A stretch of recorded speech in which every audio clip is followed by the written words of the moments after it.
Hello, welcome to the Smile with B. Miles show. We are so lucky. Charlie didn't run away. He came back for the second half of the Smile with B. Miles show. Thank you.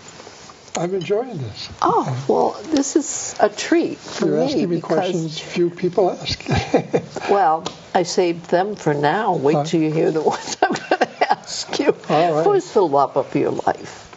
My wife, Joy. Yeah. Joy brings you joy. Joy brings me joy. Yes, she does. Well. And you know, if you notice, the theme is hearts. Yes. What are you going to do for Valentine's? We just spend time together. We like being together all the time. I know. You're like attached. So Siamese twins. Yeah, I don't like to be away from her and vice versa. Oh. So Valentine's Day is every day. Oh, what a romantic thing. Thank you. Now, I know we have, second half. We got a lot to cover. All right. But great lead-in, because I told you I surprised my guests with some things. Pick a card, any card. Pick a card, any card. Okay. Okay. This is about you and Joy. When was the first time that you cried in front of her? Oh. I don't want to answer that. I'll let you think. No, I know what it is, but I can't. Oh, you know it. That card. Okay, I'm going to pick one for you. Okay. How many weeks have you been together? How many years? 24. 24 years? 24? Yes. Yep. Was it love at first sight? Immediately for me, and Joy says the same. She told me that, when you were in the other room. I know. So I'm so honored to not only have brilliant people, you're brilliant, but I know she is too, that found each other. Yes. Because that is rare. We never take it for granted. I know you wouldn't. Yeah. And thanks for coming on my show. You're welcome. I too, I found the man of my dreams. Yes, I keep hearing about him. Dying to meet him. I love Paul. And this one over here, Alba. She got it right the first time. Yes, she's married to the greatest guy in the world. So that's my little Valentine's segment. Yeah. We will move on. Oh, and Tim, everybody in this place was lucky to be with someone they love. Right. That's right. Yeah. Okay, with that being said, will you find me some special heart thing, antique, worth millions to give Paul? As a thank you for having you on my show. Okay, how many days do I have? What is the question? Have you lived here all your life? Not yet. Then you have all that time. So listen, Charlie, as we were taking a little intermission, I'm looking at Holy Toledo. You bought a farmhouse. Yes, I did. I bought a piece of property on Prospect Street. I was going to build a house, and then I heard through a friend that the farmhouse was coming on the market. So wait, was that the land that you sold my parents? So listen, so I ran up and I just said to myself, this is my fantasy house. I have to buy it. It was owned by Bob DuPont. He had bought it with 10 acres. And I said, okay. So I went back and I said, okay, I'm going to sell the lot. And your parents bought my lot on Prospect Street. Stop it. Yeah. So, and your parents are terrific, by the way. You were brought up by very special people. Yes. And so then I did the house, and I wasn't in it's a big house. I wasn't in the financial position to hire anybody, so I did it myself. I restored it. How did you learn that? You just do things. You learn. When you take something apart, you pay attention to how it was made, and you put it back the same way. Now, do you have a college background? No, I don't. So you did all this. Yes. You're a real self-learner. Totally. Yes, totally. Wow. So, but when you want something bad enough, you figure it out. You do it. You ask questions. Even in in my business, you learn to surround yourself by people that have knowledge. I call it networking. Absolutely. I had a couple by the name of Ed and Peg Sawyer, antique dealers. They restored a house in Richmond called the Deacon Cook House. And so I could call on them, and they would come and give me advice, because I really put the house back the way it was, and I made some changes. There's two correct ways to restore a building. You can restore it the way it was, or you can restore a building the way it would be if you lived then, and being a purist. So I was being a purist. So I did paint scrapings to determine what color to do the outside and the correct color. So the red farmhouse is exactly pretty much the color it was. So the research had to be extensive. It was, which I enjoy doing. So that's easy. And I had other people helping me to do research, people I can call on. But networking and asking people questions. Absolutely. I have many stories about restoring that house, and people I called on that came in and gave me. Have you ever restored a Victorian? No, it's not my taste. I'm not a Victorian. Victorian is actually Queen Victoria. Correct. She collected Rococo.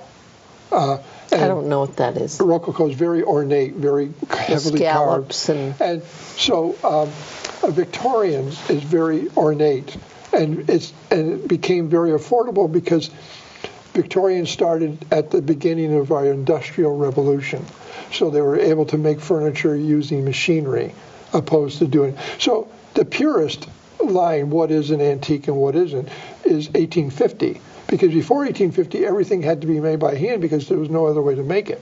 And then after 1850, when the Industrial Revolution hit, furniture was being stamped out in factories and made very ornate. So basically they brought back the Rococo, but called it Victorian after Queen Victoria. So a good answer for not having restored. It's more than you asked for, but no, I love listening to you. Okay, so you did that, but you also, the house across from where you live. Yes. You used to live there. Yes, I designed that. I designed it after I was in England. I was on a buying trip with a friend in England, and we were driving through the Cotswolds, and I spotted an English manor house with a hip roof. I fell in love with it. It burned a spot in my brain, and I taught myself architecture. So when I got back, I sat down at the table and I designed the building. It took me 6 sets of designs. I did before the 5th set, I came really close, and I did a lot of research. I used Mount Vernon floor plan, and I started finding books on architecture, that type of Georgian architecture, and I knew what I wanted. And it took a long time for me to tweak it, but it took me 6 months to design it. And that's all. Yeah. So, but I had the 5th set of plans, and I went and talked to my tenant, Frank Majaj, which was an architect that I had such admiration for, and I respected his eye and his creativity. So I said, "Can you critique this for me?" And I stayed away from architects. I wanted to do it myself. And he said, "Oh, I know what you want to do. You need to reduce it. You need to come to this." And he did that. I said, "Great." I went back to the 6 set of plans, and it came out perfectly for what I wanted. And so I was ready. I had the foundation in, and I'm sitting there with the plans, and I said, "Okay, I have to go to Dresser Hall and put in my order for my lumber." And I'm sitting there thinking, oh, my God, I'm going to spend a fortune building this house, and I designed it myself. I think I should maybe have an architect look at this. And then finally I said, no architect's going to touch my plans. Yeah. So I took it, and I went, and I said, here. And they put it on the computer, because right. And they gave me a list, and it came out fantastically. Yeah, I had my own construction company that built it. Yeah. You are like a cat, but you have how many lives? Now, while you're doing all of this stuff, what's Joy doing? Well, Joy Joy came into my life just as I sold the house, the Cotswolds house, the English Manor, and then I bought the house directly across the street. And Joy really came in with her two wonderful daughters, and we really made a nice little home for ourselves there, and we really love it. Does she like to dust? Well, we both do. We're both cleanaholics. I mean, we both like doing it. Can you come to our house soon? I'll have to pencil you in. Yes, but we laugh at each other because I'll clean the guest bathroom, right? And a little while later, Joy said, "Don't worry about it. I just cleaned the guest bathroom." I said, "Wait a minute, we both just scrubbed it." So but then fun. we laugh about that. No, so anyway, but no, we work really well together. We complement each other in housework. Well, she's an avid reader as well, so Yeah. that must. I'm so proud of her. I know you are. Yeah, and she got her mother. Her mother became a very avid reader. She got her mother on the right track. And so it's kind of nice. I and just love stories. Our neighbors are readers, so it's great. Robin, our neighbor Robin, and our newest neighbor down the road are readers. So they get together and they talk about the books that they read. I think it's fabulous, and then she can, of course, read and edit your books. She does. She is my editor. Oh my God, I'm the world's worst. I love to write. But I make every writing error in the book. But she fixes it. You literally have to. Partners have to partner up in whatever. No, it's but true. we all know that. We've kind of killed that one, with the. One of the things, and I love this expression, is behind every great man is a woman rolling her eyes. Oh. But she's not. She's applauding you, and I applaud you. And I applaud her. Yeah. That is terrific. Now, yes, you designed and built an antiques gallery in Lenox. Yes, I was very, very happy with that. I moved, I think, 7 times in Lenox. I kept moving. I kept buying property and moving. And each time I would retrofit it for my business. So finally I had a chance to buy this piece of land on Housatonic Street. And I was, for the first time in the years I've been in business, I actually designed a building just for my business. Now, there's Purple Plume, which is no longer there. Which part and side? I can step out the front door, look up, and see Purple Plume. So what's going there down currently? Housatonic Street. It's a yoga center. Oh, yeah. Okay. Yeah. Yeah, I love Lenox, period. Susie O'Brien. Susie, no, what's that? I just forgot her last name. That's okay. But Susie runs it and has a yoga center, and I've heard wonderful things about it. And she loves the building as much as I did, so that's good. Well, you must feel great pride as you drive around and you go, I did that, and all improving where we live. More importantly, I like to drive around and say, I met that person, because I like people. What a class answer. No, seriously. It's frustrating when we go to New York City because I see so many people I haven't met yet. Well, that's it. That's what I'm saying. I like to. I cannot sit next to anybody without start talking to them. You think? Yeah. I felt like, we had been friends forever and ever. But everybody has a story to tell, and they haven't got anybody to tell it to. Oh, you look at your resume. You've told your story. Yeah. Now, speaking of television, how many times have you been televised? Oh, I don't remember. Quite a few times. Every lecture, was that televised? Can we look them up? I don't know. I never bothered looking. I think the last lecture I gave a lecture on a book I wrote called Dodgetown. Thank you. I wanted to ask you. I did it for Where Lee. is that? Well, I donated it to the Lee Historical Society, and they're going to publish it. So the last I heard from Ellen Whitaker is that they're shooting for February. Where is Dodgetown? It's in Dodgetown is in Lee, going out to East Lee. If you look at that mountain range to the left, from East Street out to Chestnut Street, is basically Dodgetown. I'll have to check that out. So, but I did give a lecture on that. I had just finished doing a huge amount of research, finished writing the book. I gave a lecture, and my whole life, all the lectures I've ever given, I felt very disorganized. I had more information than I could give in the amount of time I was allotted, and I was very, very frustrated. But I'm giving another one to the DAR on Dodgetown. They asked me in March, so I'll be much better organized. Oh, you know what's nice about you? What? You're all natural. I am You're not what I am. full of yourself. You're just down to earth. Thank you. And I really appreciate that because you're fun to talk to.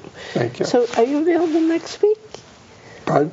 Are you available next week? Because we're going to do this as a series. You must book me through my wife. She handles all social.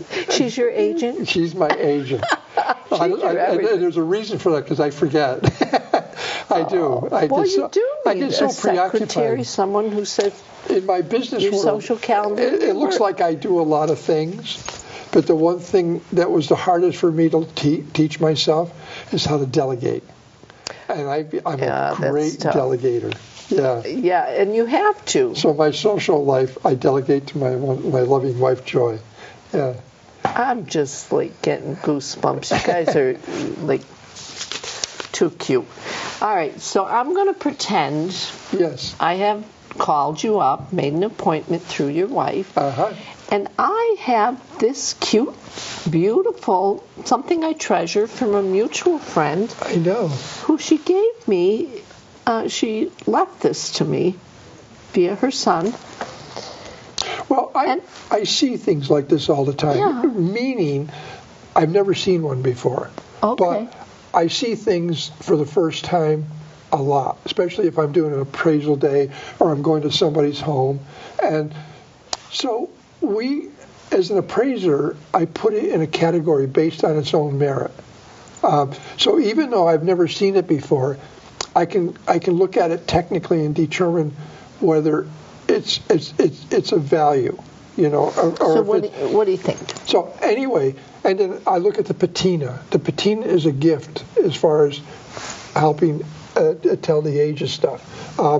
What I see about this is, first of all, it's an eggshell. It's very, very delicate, and for it to survive with all its little tiny detail is amazing on its own. And it's hinged, meaning that it's designed to open and close. And with the eggshell, that's got to be... Oh, I know. They put hinges on it. Then they had to paint it. But, of course, they had to paint it from out here, and they had to put it in. So someone was artistic. Then they had to apply... Can we pull that up so they can zoom in about what you're talking about? So it's all been hand-painted on the inside as well as on the inside of the two doors. And they even put something in here that simulates snow. I would say this is probably early 20th century, but and I love the fact that they added all this little filigree, almost like you would like making a cake. You know, I've always been amazed by people that make cakes. They can do all these wonderful decorations. Yes. And so from a point of view of quality, you couldn't get any higher.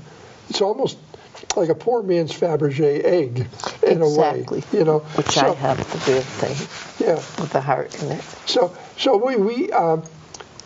so from that, so I put it in a category: who's going to buy it? So how much do you think I would go for it?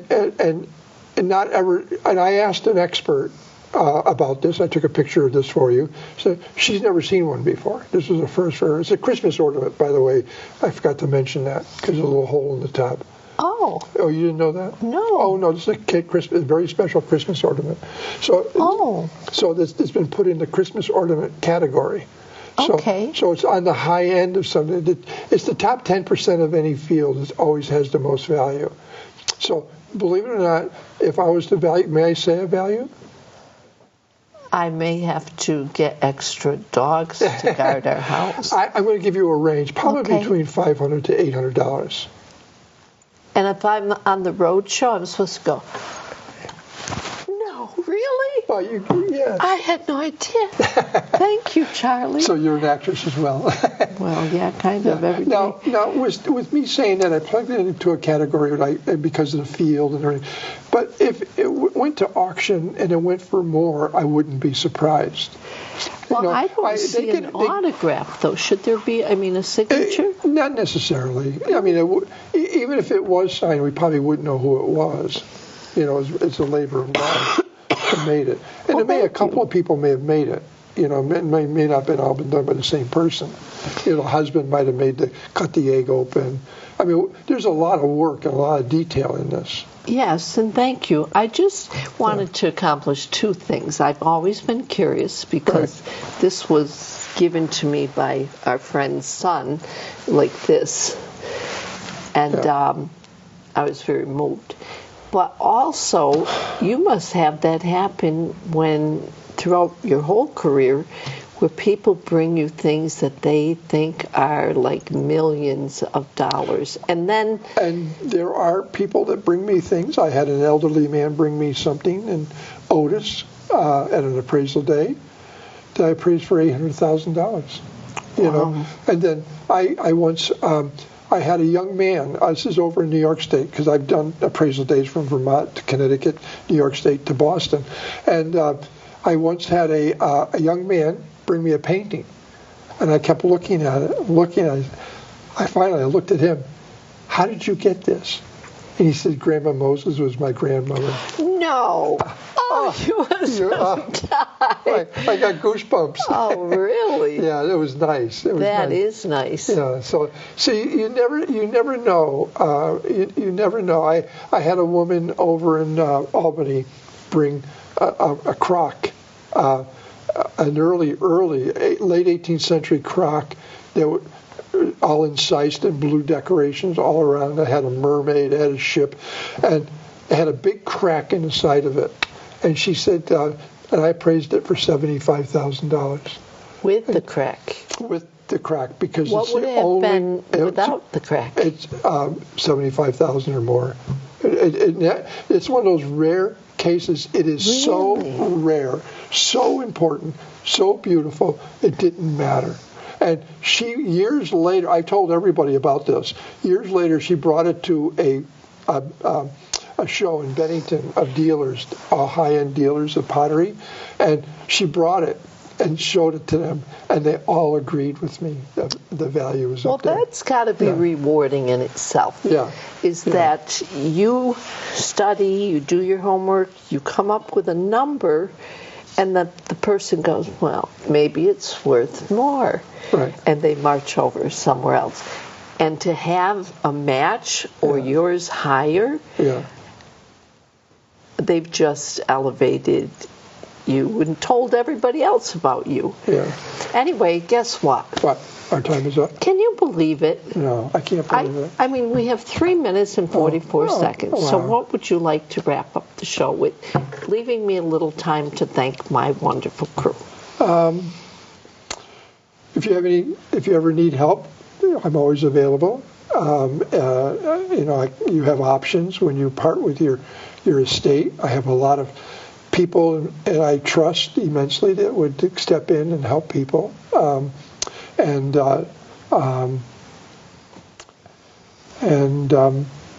don't know. I do better when you ask me questions. Okay. Well, I don't think that anybody would not reach out to you. Yeah. And this, folks, is a tiny snippet of what I have in front of me. And I'm in awe because we didn't go to... Oh, I know what I want to ask you. You mentioned school in a little tiny building. Is that building still in existence? Yes. When I went to school? Yeah. Yeah, I went to the Eastleigh School on Silver Street in Eastleigh, and it was a 2-room schoolhouse. We had first and second grade on the left-hand side, 1 room, and on the other, it was separated by closets, and in the other room, there was a row of desks, and there was 3 classes. And the row you sat in was the class that you were in. So you're in 3rd, 4th, and 5th. And then after 5th grade, you went to Lee High School, to junior high. We had Mrs. Petard was my 2nd grade teacher. You know what? Never mind. Because I just thought you might have bought that building or designed one for your property. But you know what, Charlie? I am so grateful you came on the show. You are a terrific guest. You're fun to be with. And thank you for the artifacts. Could I have that? I have some coffee beans I'd like to roast. Can we build a fire here? Well, sure. Okay, all right. Listen, folks, this is Charlie Flint, and we have had the pleasure of him giving us precious time, and his wife Joy, and we have Alba. Alba's an old friend. Passerini, and she's a friend as well. And of course, we have Tim Laporte, Erica Spitz. I hope I said it. All here today to help us share your great talent with the world. And thank you. Have me anytime. I enjoyed this. Folks, thanks for tuning in to the Smile with B. Miles show. Hope you tune in next week. Bye now. You're great. You are terrific.